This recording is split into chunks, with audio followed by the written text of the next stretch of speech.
현지 시간 26일 오후 헝가리 의회의 비준한 가결을 마지막으로 스웨덴은 나토 합류를 위한 30개 회원국 모두의 동의를 확보했습니다.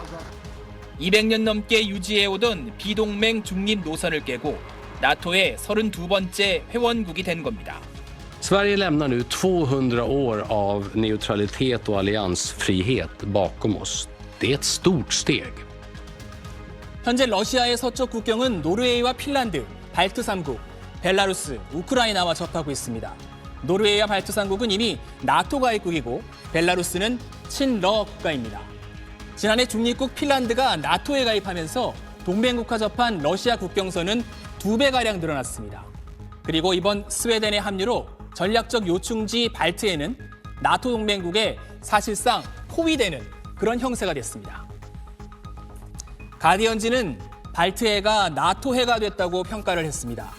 발트해 연안에는 러시아의 제2도시 상트페테르부르크와 핵심 군사기지인 역외영토 칼리닌그라드가 있습니다.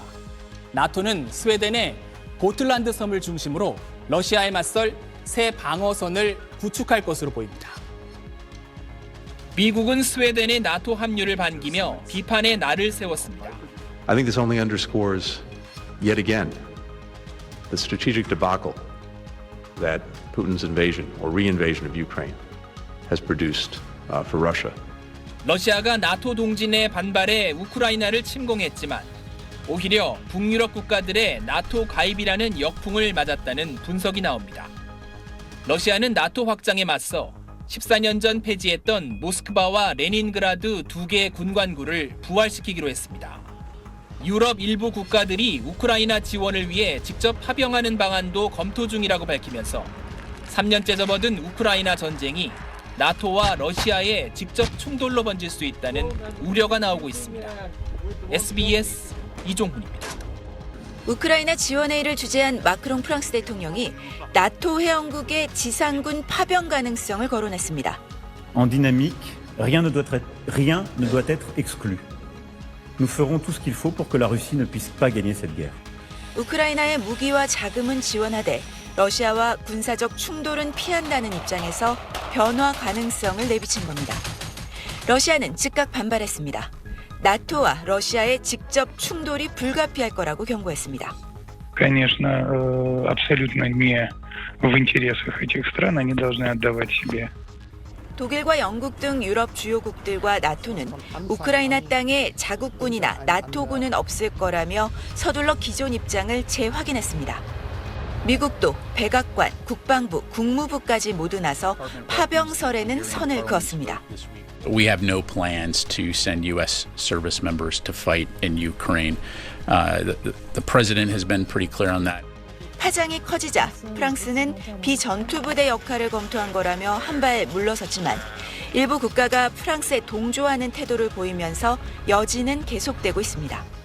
스웨덴의 합류로 더 크고 강한 나토를 표방하게 됐지만 우크라이나가 고전하고 미국과 유럽이 추가 군사 지원에 차질을 빚으면서 서방의 대러 전선에 균열이 생겼다는 평가가 나오고 있습니다. 파리에서 SBS 박상은입니다. 방위비를 부담하지 않는 북대서양 조약기구 회원국을 공격하도록 러시아를 부추기겠다는 도널드 트럼프 전 미국 대통령의 발언이 유럽에 충격을 주고 있습니다. 유럽에선 자체 방위력 증강만이 살 길이란 우려의 목소리가 커지고 있습니다. 지난 10일 트럼프 전 대통령은 미 사우스캐롤라이나주 유세에서 러시아가 공격해도 나토 동맹들이 자국 안보를 스스로 책임져야 한다고 주장했습니다. 그러면서 방위비를 부담하지 않는 동맹국에 대해 나는 당신네를 보호하지 않을 것이다. 러시아가 원하는 것을 내키는 대로 모조리 하라고 격려할 것이라고 말했습니다. 이 발언은 나토의 핵심인 나토 조약 5조의 집단 방위 조항을 사실상 부정한 걸로 해석됩니다. 이에 트럼프 재집권 시 미국이 유럽을 사실상 버릴 수 있다는 공포와 위기감이 유럽 각국을 강타하고 있습니다. 외신들은 트럼프 전 대통령의 이 발언이 나토의 기상 알람 역할을 했다며 나토 회원국들이 자국의 방위비를 재검토할 수 있다고 전했습니다. 영국 이코노미스트는 집단 방위 약속이 의심받으면 나토는 거의 가치가 없어지며 향후 전쟁 위험성은 커진다고 지적했습니다. 또 나토를 약화시키는 건 곧 미국의 모든 동맹국에 대한 위협이며 겁을 먹은 각국이 자체 핵 개발 등 각자 도생을 택해 세계를 훨씬 더 위험한 곳으로 만들 가능성이 있다고 관측했습니다.